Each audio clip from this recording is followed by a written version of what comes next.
Bienvenidos a este video. Hoy vamos a hablar de dos temas llamados estructura de clase y modificadores de acceso. Como tenemos el comienzo, clase y objeto. El elemento básico de la programación orientada a objetos en Java es la clase. Una clase define la forma y comportamiento de un objeto.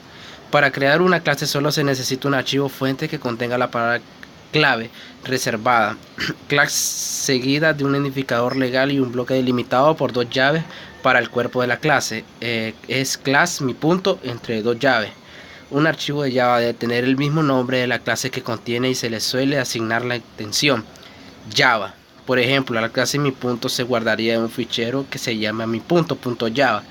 Hay que tener presente que en Java se diferencia entre mayúscula y minúscula. El nombre de la clase y el del archivo fuente han de ser exactamente iguales. Aunque la clase mi punto es sintácticamente correcta, es lo que se viene a llamar una clase vacía, es decir, una clase que no hace nada. Las clases típicas en Java incluirán variables y métodos de instancia. Los programas en Java completos contarán por lo general en varias clases en Java en distintos archivos fuentes. Una clase es una plantilla para un objeto, por lo tanto define la estructura de un objeto y su interfaz funcional en forma de métodos. Cuando se ejecuta un programa en Java, el sistema utiliza definiciones de clase para crear instancias de la clase, que son los objetos reales. Los términos instancia y objetos se utilizan de manera indistinta.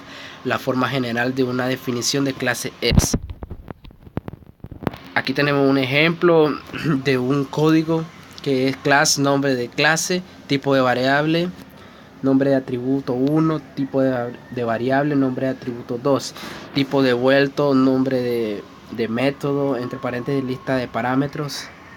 Entre las llaves estamos cuerpos del método 1, tipo devuelto, nombre del método 2, entre paréntesis lista de parámetros, y cuerpo entre otras llaves, cuerpo de métodos 2.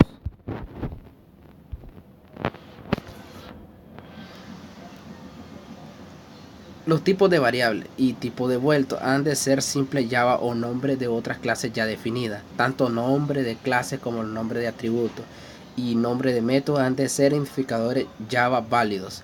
Los datos se encapsulan dentro de una clase declarando variables dentro de las llaves de apertura y de cierre de la declaración de la llave variable, que se conocen como atributos. Se declaran igual que las variables locales de un método en concreto. Por ejemplo, este es un programa que declara una clase mi punto como dos atributos enteros llamados x, e, y. Aquí tenemos un ejemplo que dice class mi punto, entre llave tenemos int x, coma y, coma, punto y coma. Los atributos se pueden declarar con dos clases de tipo. Un tipo es simple Java, esta parte ya descrito, o el nombre de una clase será una referencia a objetos. Cuando se realice una instancia de una clase, creación de un objeto se reservará en la memoria de un espacio para un conjunto de datos como el que define los atributos de una clase. A este conjunto de variables se le denomina variables de instancia. Los métodos son subrutinas que definen la interfaz de una clase, sus capacidades y comportamiento. Un método debe tener por nombre cualquier identificador legal distinto de los ya utilizados por los nombres de la clase en que están definidos. Los métodos se declaran al mismo nivel que las variables de instancia dentro de una definición de clase. En la declaración de los métodos se define el tipo de valor que devuelven y una lista formal de parámetros de entrada, de sintaxis, tipo de identificador separadas por coma. La forma general de una declaración de método es: aquí tenemos un ejemplo de tipo devuelto, nombre de método, de paréntesis lista forma 1 de parámetros. Entre las llaves tenemos cuerpo del método. Afuera de las llaves tenemos, por ejemplo, el siguiente método devuelve la suma de dos enteros, como estamos en int de tipo entero, método de suma. Entre paréntesis tenemos int parámetro x, coma int parámetro y. Y tenemos un return que entre paréntesis es parámetro x más parámetro y. Bueno, tenemos ahora el otro tema, que es modificadores de acceso. Referencia de C#.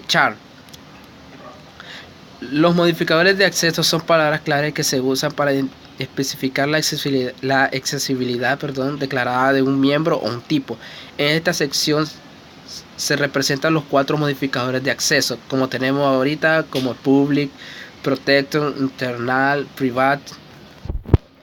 Bueno, y podemos especificar los siguientes 6 niveles de accesibilidad como los modificadores de acceso, perdón.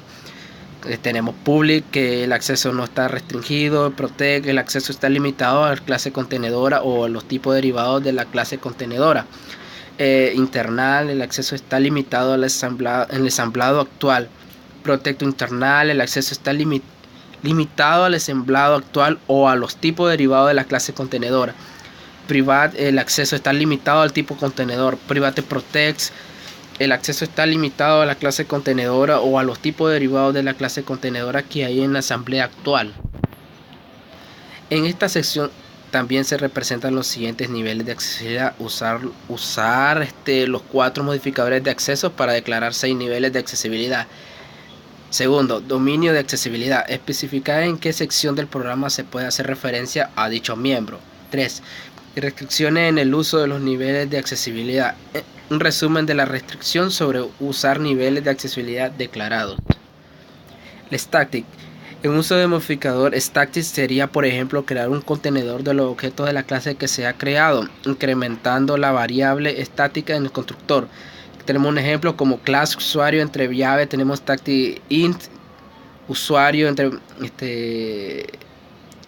igual a 0, y tenemos usuario entre paréntesis y con llave usuario más. Como es de esperar, dado que tenemos acceso a los atributos sin necesidad de crear un objeto, los atributos estáticos como usuario no se inicializan al crear objetos, sino al cargar de la clase.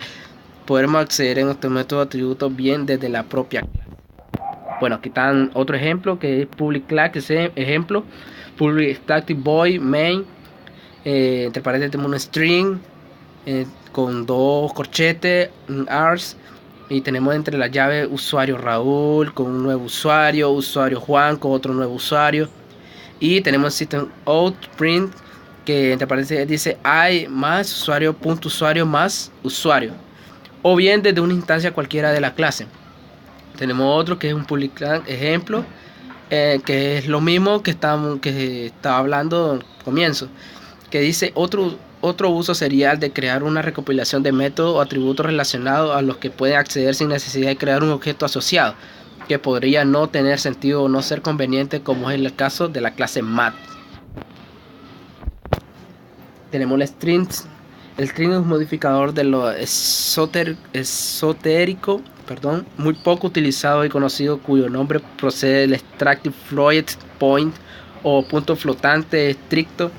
Su uso sobre una clase, interfaz o método sirve para mejorar su portabilidad, haciendo que los cálculos con números flotantes se restrinjan a los tamaños definidos por el estándar de punto flotante de la IEEE. Es float y double, en lugar de aprovechar toda la presión que la plataforma en la que estamos corriendo el programa pudiera ofrecernos. No es aconsejable su uso a menos que sea estrictamente necesario. El native es un modificador utilizado cuando un determinado método está escrito en un lenguaje distinto a Java, normalmente C o C++, o ensambladores para mejorar el rendimiento. La forma más común de implementar estos métodos se utiliza en JNI, que entre paréntesis significaría Java Native Interface. Tenemos transient, utilizado para indicar que los atributos de un objeto no son parte persistente del objeto, o bien que estos no deben guardarse y restaurarse utilizando el mecanismo de serialización estándar. El abstract, un viejo conocido para la mayoría de los programadores de Java. La palabra clave abstract indica que no se provee una implementación para un cierto método, sino que la implementación vendrá dada por las clases extendidas de la clase actual. Una clase que tenga uno o más métodos extract debe declararse como un extract a su vez. Bueno, esto ha sido todo, así que gracias por estar con nosotros y